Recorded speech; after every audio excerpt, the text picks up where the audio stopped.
Hi. So this is my close reading of two passages in one section from Shakespeare's The Tempest. So the passages I've chose to take a look at are from Act 2, Scene 2, and this is Stephano talking.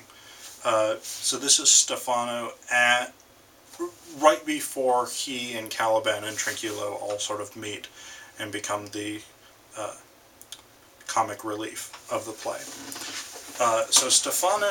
So Caliban has cried out. He's under his gabardine. And Stephano says, "This is some monster of the isle with 4 legs, who hath got, as I take it, an ague. Where the devil should he learn our language? I will give him some relief, if it be but for that. If I can recover him and keep him tame, and get to Naples with him, he's a present for any emperor that ever trod on neat's leather." And then Caliban says, "Do not torment me, prithee, I'll bring my wood home faster." Stephano says, "He's in his fit now, and does not talk after the wisest. He shall taste of my bottle. If he have never drunk wine afore, will go near to remove his fit. If I can recover him and keep him tame, I will not take too much for him. He shall pay for him that hath him, and that soundly." So, this is not really, so I mean, I'm not going to offer like a revolutionary reading of this passage or anything like this, but this is clearly an evocation of attitudes toward New World sensationalism. So, I mean, at the time, this is the sort of latter part of the Age of Exploration, and so you had a lot of stories at this time of people with birds' heads, and whose heads were in their stomachs, and 6 legs, and I don't know what all.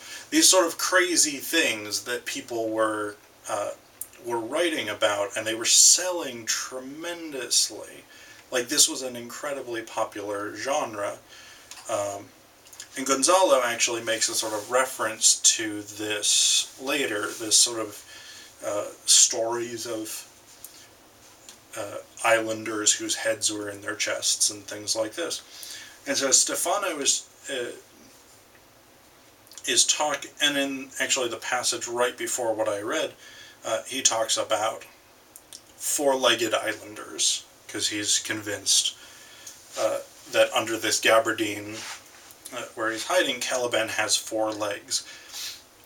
And so Stephano's first thoughts are, I will capture this islander, get him back to Europe, and then I will either give him to an emperor, which of course is going to be sort of socially beneficial to him, or I'll sell him. So he says here, I will not take too much for him.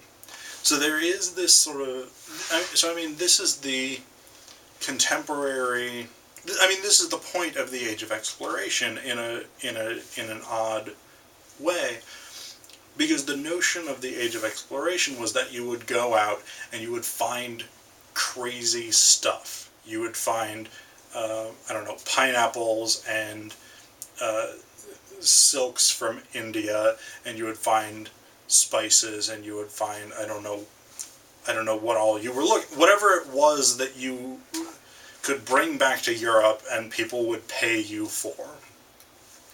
That was the idea of the Age of Exploration. And here we get this drunk, bumbling buffoon, basically, taking part in this sort of Age of Exploration project by capturing islanders and selling them to circuses, or selling them to emperors, or as sort of exotic pets, or whatever it is.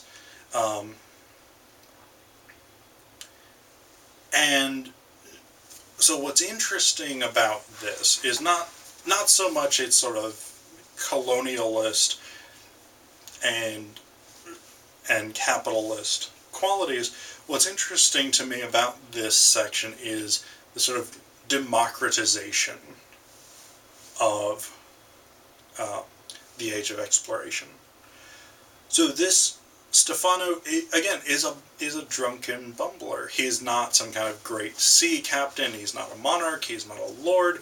He's just a regular guy who's gone out and been shipwrecked on an island and said, oh, here's a crazy island monster that I can capture and take back to Europe, and I can make money, and I can be famous, and I can hobnob with emperors.